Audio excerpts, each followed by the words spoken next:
Hello, GMAN 5D, back again, late again. You're just probably going to have to get used to this, but it's better than the time I had Andy Davo as my recapper and we got no recaps in the season. So, I mean, you just accept late recaps, okay? But, this time, most of the games haven't actually been played. So what I'm going to do is I'm going to start by looking at the schedule for once. I'll make a quick comment on the games that are done, but then I will try and make predictions on the ones that aren't done. And the teams will go through afterwards for the people that have finished the game, because from the last video no one else will have moved, so there'll be no more input from me on that. So this could be quite a short one, but heyo. So the first game that's been played is the Cyclist Sticks versus the Highgate Wardens. So that would have been quite an interesting one to look at, given that it is Dark Elf versus High Elf. And it's kind of who out Agi4's who. But, as we know, we've been looking at their team for the last few weeks. The Swizzle Sticks are crazy. They got so many good abilities. Like, the Burner has a few nice things. And we actually spoke about... I criticised the Mighty Blow on a catcher instead of, like, earlier in the weeks. But he made a good point that if you get doubles on a Blitzer, they'll take guard, because they have movement 8 and sidestep. Or they can get sidestep. Whereas the catcher on movement 7 wouldn't be so good with guard, because while it'd be easy to get him into position to use his guard offensively, on the defensive side of things, everyone is just going to take the opportunity to smash the armor 7 based high elf.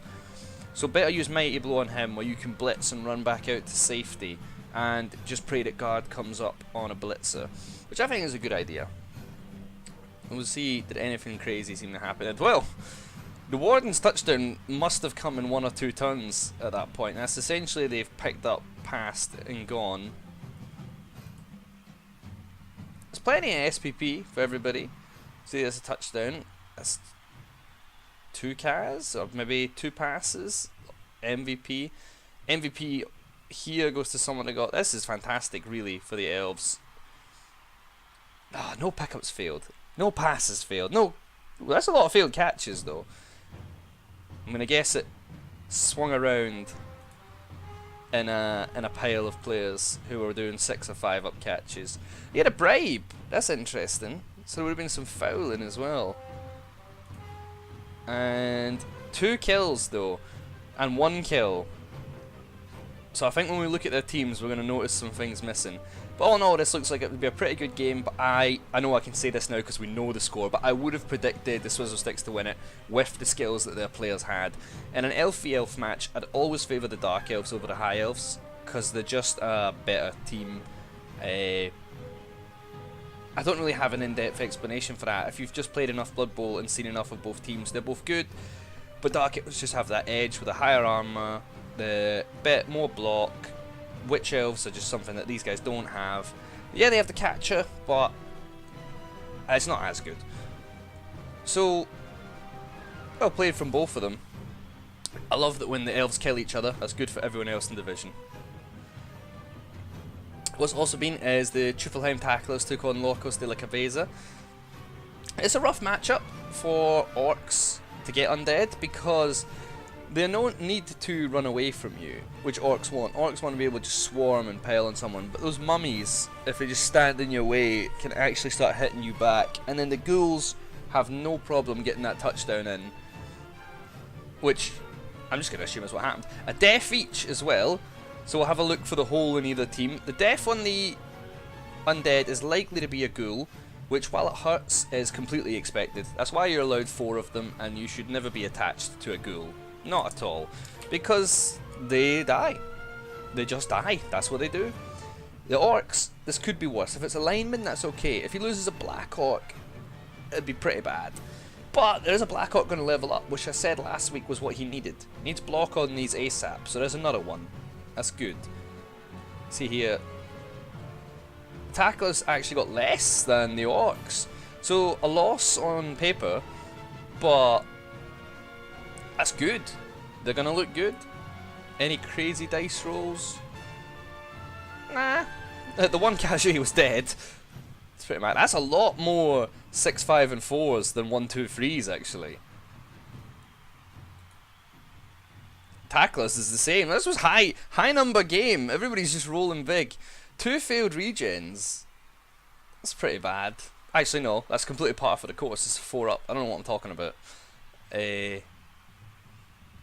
Nah, nothing crazy.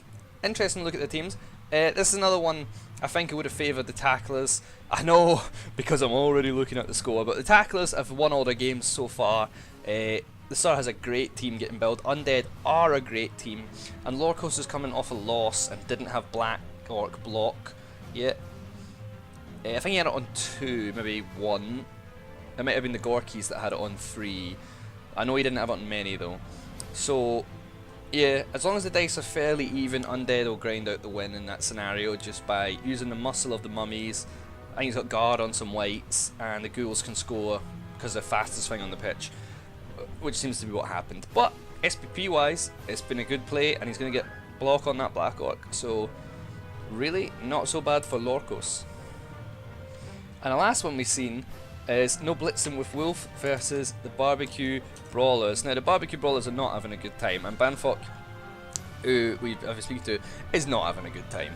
And going into this game against Ambitank, I said to him, you're going to lose, and he has lost. So I actually did predict this one before I knew the score, but that's only because I predict that Banfok will lose every single game he plays.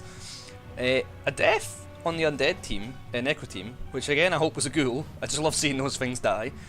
2 deaths on the Barbecue Brawlers, which we'll need to look at. Also, nice of the Brawlers to get one back. Difficult to do, but then just nice for Ambitank just to finish it out, just see it through, see the win. As expected, Matt's new on Brett's, isn't enjoying Brett's. I mean, I have to agree in some senses because I'm playing Brett's in 5C. It's my first division actually using them, and they're not fun, in my opinion.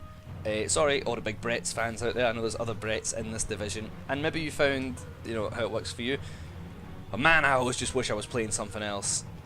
And Banfok is kind of in that same thing, which is kind of going to affect how you play. I think I'm losing quite a lot in 5C just because when you're not having fun, you tilt quite easily.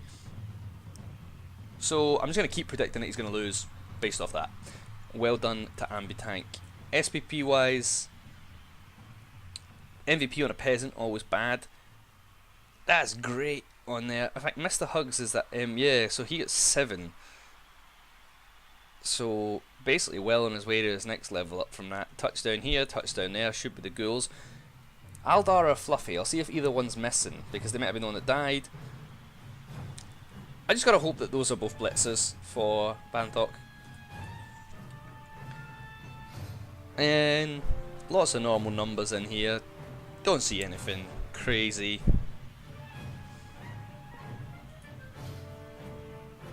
And in here, yeah.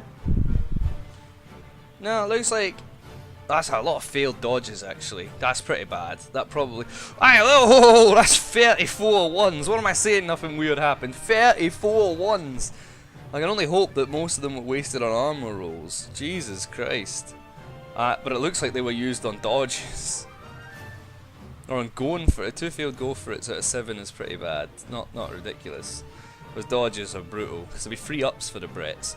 So yeah, well played by Ambitank. I hope Matt can turn it, Banfok can turn it around. I'm just going to keep name dropping him. I don't care. Like, it's hard to turn it around as Brett's because you're so reliant on 4 players getting ahead, and if they don't, it just gets harder and harder because then everyone else starts getting ahead, and it's rough. And it's going to be rough for the rest of the division, because those wolves are only going to get scarier. The Necro team is only going to get scarier. It's going to be pretty bad. So I'll take a look at those 6 teams afterwards to see how they've developed. Right now I'm going to make predictions on these games. So Valakas Ass Kickers versus the Nimrats. So Laguna has informed me that Nimrat stands for National Institution Mental Health Rats, which is apparently some comic series that was written before I was born. So if you knew that reference and it made you laugh, there you go. If you didn't know that reference, you can look it up. You might have a new 90s comic to go read. That'd be pretty cool. And he's against the Teoclis's Valakas Ass Kickers, the Chaos. I looked at the teams last. I would kind of always give the edge to Skaven to win, because I think the Gutter Runners will just score, and the Chaos team won't really be able to do anything about it because they got like movement 6 at maximum, and you know, those players tend not to have tackle or anything like that. It tends to go on the Warriors who are movement 5 and whatever. What I expect Teocles will do, what I think he should do, is smash line rats into the dirt for SPP. He's got to get his Warriors just hitting and hitting and hitting and hitting, and he's got to take a lot of SPP away from that one, even if he loses. If he can get the Kaz early, if he can get the Gutter Runners off with a couple of lucky hits, and then actually control the pitch, I could see it as a Chaos win. That would be the key to doing it. But it's 100 times more likely the rats run that in, and I think Chaos need to try farm SPP off the Armour 7 as opposed to grinding out a 1-0 that gets you the MVP and a touchdown for 8 SPP. I don't think that matters as much as smashing those rats. But rats are rats, and sometimes they just kill you for no... They're inexplicable, the luck that Skaven players have. I never trust the Skaven, so I'm going to give the edge to the Nim rats. I think Laguna can take it to win, but I got high hopes that Teocles kills a shit ton of them. See how that goes. And in the next game, we got a straight bash fest, man. Like, we have the Gorkies versus Heinous Huggies. It's Orcs versus Nurgle. That be... I'm gonna get everyone's names. The Artillery versus Sulfur. There we go. I'm gonna get it before the end of this season. I'll get these recap names down. The Nurgle team is struggling. We've looked at that a few times. Not only are they Nurgle in the first season, which struggles just as default, and that's the standard way to go as them, but they also had that first game without Warriors, which meant no SPP, which is just bad, and they're going to be a slow start. But in benefit to this, the Gorkies are going to have to stand next to them and try hit them. Now obviously there's really good matchups in here, and that like the Beast of Nurgle will just be stood next to the Troll. The 4 Black Orcs will stand next to the 4 Nurgle Warriors. Everyone else is like free. Goats are slightly better than Rotters. Pestigors are slightly better than Rotters. So if the Orc Blitzers can get on the Rotters and clear them out, and then start helping the Black Orcs get 2 dice on all the Nurgle Warriors, that could really shift it. The blitzers for the Orcs I think are going to be the key difference, because that's 4 block already on a fairly high movement, high agi player in this matchup. Obviously Nurgle Warriors stuck on agi 2 are going to be stood next to those Black Orcs who's going to hit each other. This game will be won or lost on who gets the most early removals, and they are as likely as each other to get them.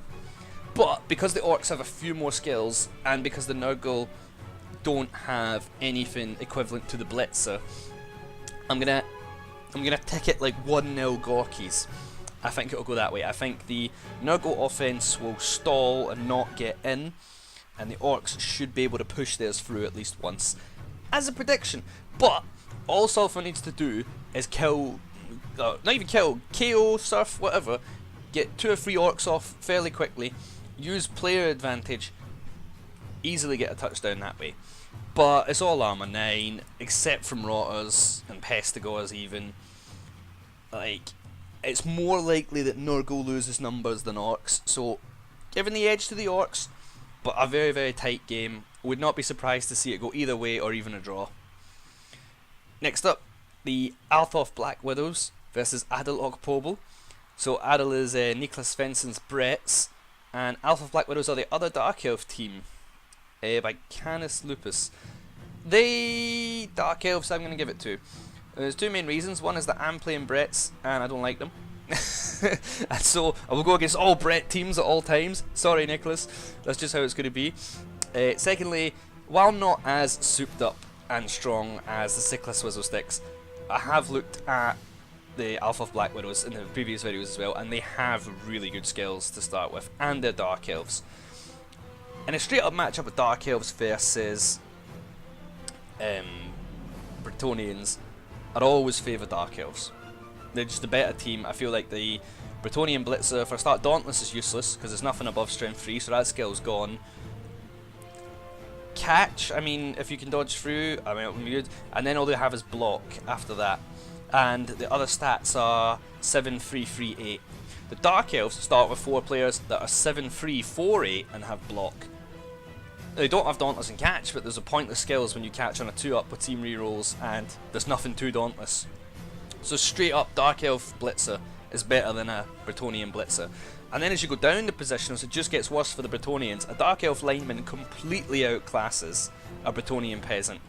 And the blockers, I mean, put them up against the Witch Elf and, like, just useless. Like, Bretonnians don't have on paper a way to really win this match, and the Alpha of Black Widows are souped up. I'm going to be honest with you, Nicholas, I think you need either a really solid game plan that you execute to perfection, or a couple of big dice to even see a draw through this one. And that's nothing personal, it's just Dark Elves are that much better than Bretonnians, and his Dark Elf team are a really, really well skilled team so far. So I'm going to go, I mean, this is brutal, it really is, but this could easily be a Black Widows like 2-3-0 if they do it right. But isn't it, Blood Bowl's a dice game? You never know. You might turn one, kill 3 of his blitzers from the line, like just line of scrimmage, kill all the linemen, blitzer, kill it, and then win the game that way. It could happen, but my gut tells me go to Black Widows. Canis is going to win it. And then the last one is the Byzantine Bashers versus Freya's Guard. So Byzantine Bashers are obviously the other Chaos team from Toast to Bait, and Freya's Guard are Glordians Norse.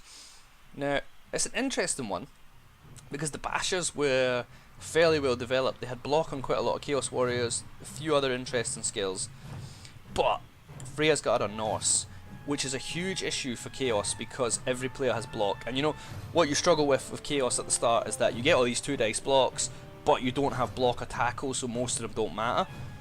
Freya's Guard have block on everyone. He's won his last 2 games, he's been for the Greenhorn, he's got tackle and other useful skills on people. He's even got Dauntless built into the positionals to deal with the strength 4 even easier. And the Yeti, I'm not sure if he has one, we can check real quick, but if he has a Yeti, it has claws as well, which is a huge, huge problem. Oh, there they are there. And actually, I believe they should, yeah, they do. Claws. So claws into Chaos Warriors is the absolute last thing that they want, and he's got it. So I'm kind of going to go with Freya's Guard. Like I said, just because they're undefeated so far, so he clearly knows what he's doing. They have so much block, which Chaos really struggle with. They're not afraid of the strength 4 because they have Dauntless and the Yeti, who has claws, which is horrible. And it's the same with Chaos and Nurgle. I'm being a bit unfair to the coaches that have picked them, just because it is your first season with them. And if you've used these teams before, you'll know that the first season is more your ramp up season. You gotta just get a couple of the skills covered, you gotta get the basics nailed down over the first few games, and then you start destroying people. Norse are the opposite. Norse start hot shit, Norse will tear through anyone, and then slowly it gets worse, especially as you start to rack up injuries because you're armor 7. So at this point I'm still giving it to Freya's Guard. So I want to look at something else just now that we don't normally look at. It's the leaderboard, because we're a few games in. I believe I mentioned there, the Sir was undefeated, already won game week 3 as well, has 3 wins. A really good position for the Undead to be in. He's got a strong team, he's a strong coach, and that's a strong start. Ambi-Tank is just behind him on the Necro at 2-1-0s. And then, so I mean he hasn't lost, but the draw, I mean could it be the difference in the end if the Sir just keeps going undefeated? I don't know. It's good. These 2 teams, Undead and Necromantic, are really strong. Oh my god. Did I miss the Dark Elves losing somewhere? What am I saying? I was singing their praises. When was this? Am I just oblivious to what goes on in my own division? Was it week 1? No, they won week 2. My god, the Sir smashed them. Well, there you go. They're tacklers for a reason, so. Freya's Guard, like I said, undefeated in second. I think he has a good chance to go 3-0 as well against the Chaos. Burner had 2 wins on the High Elves until he met the Dark Elves and goes 2-0-1. The Black Widows, I also feel, can join the 3 wins club. I think you should expect to see them in second or third above Ambi-Tank, who's going to go down to 4th if my predictions of Glordian and Canis winning are correct. Grumplekin's loss, I see now, was to the Sir. So while he's in 6th, it's kind of it's to the undefeated coach, so you got to feel like that's a kind of acceptable loss. But it does prove that even a Dark Elf team as souped up as that can be beat, and maybe I shouldn't have sung his praises so much in the video there. The Gorkies coming along fine. Nurgle picking up a win was huge for them, because I thought they'd struggle to do it every game. I still don't see the second one coming this week free. Banfox struggling with 2 losses and a draw. It's going to be hard for him to get anywhere in this season unless he has a really quick turnaround. It's going to be kind of this bottom pool together. Chaos team with 1 draw and a loss, the other one on 2 losses, expected as Chaos. I think I've bet against them every week as well. That makes sense. Bretonians on 0-0-2. I do think they'll lose again this week to Canis. It's unfortunate. They'll join the 0-0-3 club along with Lorcos de la Cabeza and the Nimrats. Oh, well, the Nimrats still have their game to play this week. And like I said, I think they'll win this week. So they might be able to claw their way out of 14th and leave Lorcos down there, potentially with Niklas Svensson. And so overall, we're only 3 weeks in. There's no way we can say what's going on right now, but Sir is building up the healthy stride in the right direction. So easily could Glorion and Canis. A tough early loss for a team as good as the Swizzle Sticks there, and everyone else just got to keep playing. So it's a long season. Second place in my last year, Division 10A, was taken by someone who started 0-0-3 and then went on to win every single game after that. So even if you're at 0-0-3 now, do not fear at all. It is a long league, and all his players could die. So I think what I'll do, I know I said I might look at these 6 teams in this video. I think what I'll do is I'll wait till next Wednesday when all these games have rolled over, and we'll just do a full run through of all the teams. Except, was this the game with the deaths? Yes, I want to check Swizzle Sticks and High just to see if anyone really good died. He's got all 4 blitzers and 2 witch elves, so absolutely not. Also, that one's agility 5. It's disgusting. I don't even want to look at these anymore.